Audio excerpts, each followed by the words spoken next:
The day. Welcome to Ask Siasa, right here on K News Alliance TV. Of course, all about your opinion matters, what is happening out here, matters politics, matters leadership, the state of the nation. And I'm just opening X. I'm joined by Mr. Henry Nyamwe. Uh, I'm opening X, and let me just read a couple of tweets that I'm seeing. So randomly, the first one, of course, from Media House, Senate throws out impeachment motion against Meru Governor Kawira Mwangaza again. We have Abuga Makori, who's posted, I had no doubt that Meru Governor Kawira Mwangaza will survive. Whoever wants her out should wait for 2027. Moving on forward, let's see. Okay, this is a Kaende Kaende. This is by someone called Mr. Bright. Murega Baichu alitoa wapi Kawira Mwangaza. That lady loves this man, but okay. The MCAs in Meru should do the most honorable thing and hashtag resign ama waende maandamano. Next one, Kawira Mwangaza was, this is by someone called Cornelius Rono. Kawira Mwangaza was once again, Kawira Mwangaza, sorry, has once again humiliated this shameless man and 100 others. What a shame. And of course, if you look at, for example, the Daily Nation, the first page, Kawira Mwangaza, of course, the headline is impeachment survivor with Kawira Mwangaza there, you know.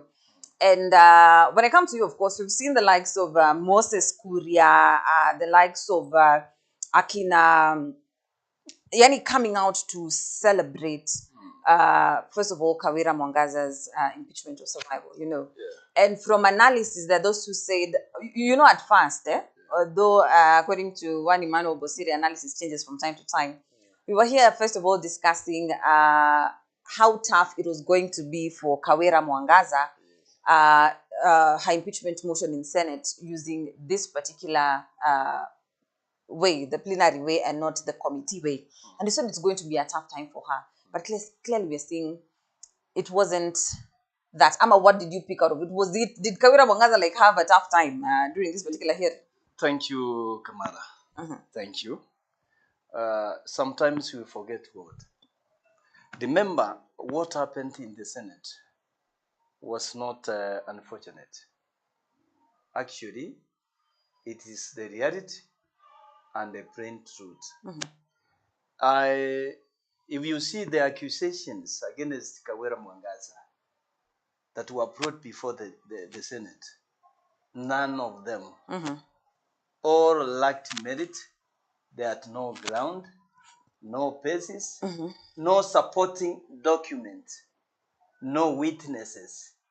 You know, you cannot accuse anybody without having full witnesses, proper witnesses, physical evidences.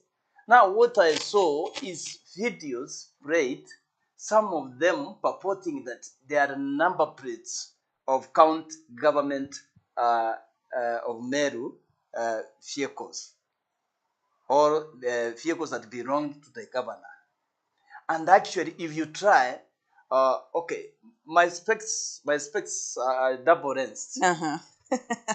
I tried to use the other double lens so that it acts as a microscope, so that to see clearly whether I can see any number plate registered to the county government or mayor. I couldn't be able to see any. And then I realized that actually the accusations, all the accusations, even the lawyer for the county, the senators, the county MCAs. You know, as a lawyer, I'm not a lawyer, but I expected a prominent lawyer who is a lecturer in the University of Nairobi and a lawyer that people trust could be able to produce evidences that are accurate and actually that have basis, have support, fully supported with enough evidence. even if video, exactly what is in that shown in that video is visible. So all I saw is accusations against somebody that actually have no merit or base or ground. So you see, we are always agitating for gender balance. And we remember we talked about this gender balance. When tutafika gender balance when? If we are, the Senate, even the Senate itself, there are 26 women, female leaders, members of the Senate, out of 60 something. Are you seeing this, my sister? No. So again, the few we have, we are planning to reduce them by false accusations, by our service interest, by our political gains. Some of them which are self-centered. So what I'm saying, if you see, I even said it here, this same so, if you, apart from the few politicians who are, the few cartels, let me call them cartels, who are working against Kawira Mwangaza'S, you go back to the people. What the people, I think you read the views here, from the people on the ground. The refuse from the people on the ground. They really want Kawira Mwangaza'S. And actually, finally, before I go far, if you really again read the views immediately as the debate was going on, you could simply realize that that man has support on the ground. Yeah. Okay. And now, of course, we are seeing Kawira Mwangaza'S big win, the celebrations and all. Of course, she was in tears. She was very emotional because clearly, as you can see, she was impeached earlier on by the MCAs.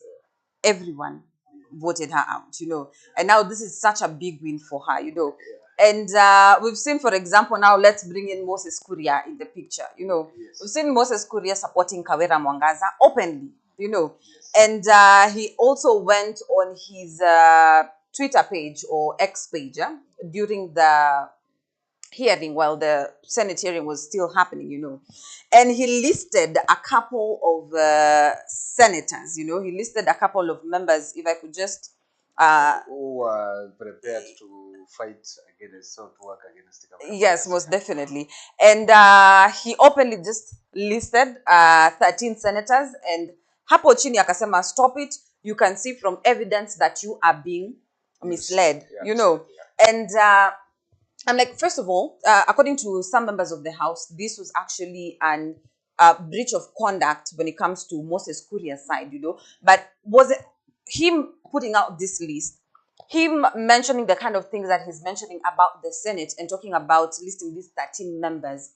Does this actually show that, does this actually show that there is a question mark, there is a hole in the system, number one? And number two, could this imply that there were people who are truly against Kawira Mwangaza'S for personal reasons? Yes. I can agree with that. And I have reasons, and actually, I can say this openly to Kenyans. Yeah, to know. Before I come to Moses Kuria, I saw the likes of Jeregei. Jeregei is an eye of the president. He's a close confidant of the president. His personal advice of the president. They were against Kawira Mwangaza'S completely. Moses Kuria is a cabinet secretary in this government. We talked about this just yesterday in this same platform. We take literally what Moses Kuria says. We take him as a joke. Most of what he says, Kenyans don't trust Moses Kuria. But actually, to me, is one of the leaders we have who are straightforward. Only that we take him for granted. Moses Kuria knows very well, being author, knows very well what the government wants and what the government does not want. He knows fully what was in the mind of those senators he mentioned. Not that he purported. He mentioned what he knew exactly what was going on. So it simply means that already the Inturi, Mitika Inturi, had convinced the other senators through the senator from there. But how does Mithika actually come in here, or what influence does he have, considering the fact that number one, he is not part of those people are fighting for yes, governance. yeah. But let me tell you, it is openly in the public domain concerning politics. Not because he hates from Meru, not because he comes from Meru. No. But actually he spoke openly. Remember, he said it openly that this mama is high time to quit Meru. No. The Inturi Mitika himself. And they forced the governor to stop. You remember Moses Kuria was going to Meru when he was a minister for the former trade and the industry. No. So the next the next meeting would be at Meru. Are you seeing this? They stopped him. The people wenye ambao walikuwa wametaka ni Linturi, one of them. Unanielewa? They never wanted Moses Kuria to go there. Okay. If I may ask, does Moses Kuria come from Mount Kenya? From Kiambu is not far to Meru. It simply, what does it tell you? It simply means that Moses Kuria knows exactly in and out what is going on in Meru. The people who are fighting the governor and the people who are for the governor. The people who are fighting the governor are a few politicians who are eyeing for that docket or seat. Yeah. And now, of course, a big question that even we saw Ledama pose, of course, in Senate is the question of, number one, we are seeing, this is not the first time the Meru County has tried to impeach the governor, you know. Kawira, we can say, is a two-time impeachment survivor, you know. And what now happens, or what is the future of Meru? Are we looking at a place where we're going to see sanity retained in Meru, or are we looking at a place where possibly, as Ledama put it, we could look at maybe suspending operations of that particular county if sanity is not regained? That's something I also want to explain here. No. We could have been asking ourselves another question. What is really happening in Mount Kenya? No. Because there is another impeachment smelling in Kiambu. What is really happening with Mount Kenya politics? Let me tell you something that people do not want to go straight to or to talk about. Remember, Kimani Wamatangi. No. Let me start from Kimani Wamatangi. He was a staunch supporter of former President Uhuru. Only that Ruto realized at the 11th moment that Kimani Wamatangi is very powerful. You know, I don't know what he did. He convinced Kimani Wamatangi, akamleta kwa UDA. And remember, at the same time, Kawira Mwangaza'S won through an independent ticket. No. It is not a political party. It's an independent ticket. No. So the MCAs within in Meru County comes from various political parties. No. These political parties, siko na wenye. So if you see clearly with an inner eye what is happening in Meru, note that those MCAs are not supporting the governor, but they were forced to. Because of them, some of them who are key witnesses. I don't know whether you watched. Some of them who are key witnesses, especially the one who was the key witness. The key witness and the first witness was a staunch supporter of Kawira Mwangaza'S, close confidant of Kawira Mwangaza'S. The videos were shown openly in the Senate. Vile Kawira alimfanyia maendeleo, and then he was asked a question. So, ulimsupport akiwa kwako. Kwa nini akitoka sasa ameenda kwingine you are against him? Akasema ni kwa vile alikuja kwangu singemwamini. But in the real sense, these MCAs ni wale wamepewa pesa. That's the reality. You know, it's not true or by surprise that Kawira is one of the best performing governors. No. It is through research, actual research on the ground, and actually with what is happening on the ground. And that one can come out through people who are still on the ground. Are you seeing this? No. So, who do we believe? Who do we trust? The people who need development? The people who Kawira Mwangaza'S is working for? Or kina Kiraitu Murumi? But of course, you know, the major question that we're also asking is now, what is the future? Because as much as you are working for the people, you need people to work hand in hand with, you know. With you. Yes, hand in hand with you. Yeah. Because I think earlier on we were talking with Emmanuel, and he mentioned that in Kisii, there's a time the MCAs, out of all the MCAs, only one MCA retained their seats after the elections, you know. And I'm putting it like back to Meru County and saying, you know, as an MCA, you're the one who's on the ground, for example, dealing with the people. Yes. You know, Yes. and when unajua shida ya ule mama wa mboga, you know, yeah, and all that. The position where the governor is, yes, she can work, you know, but she cannot work alone, you know. So how, in your opinion, can sanity be regained in Meru as well as Mount Kenya at large? Thank you. Thank you for that question. It's a very important question. Actually, it's what can bring an answer kwa ile kitu inatakiwa kufanyika Meru. Yeah. If I were the governor's advice, I could have asked the vice star to work closely with even a half of the MCS. No. A half. How? Reason? No. You know, let me tell you. Kama ni pesa inafanya kazi, our MCS were against. Remember the matter. Politics has no end. Yeah? It is very easy. Very easy. Mtu asikudanganye kwamba wamekuwa kinyume.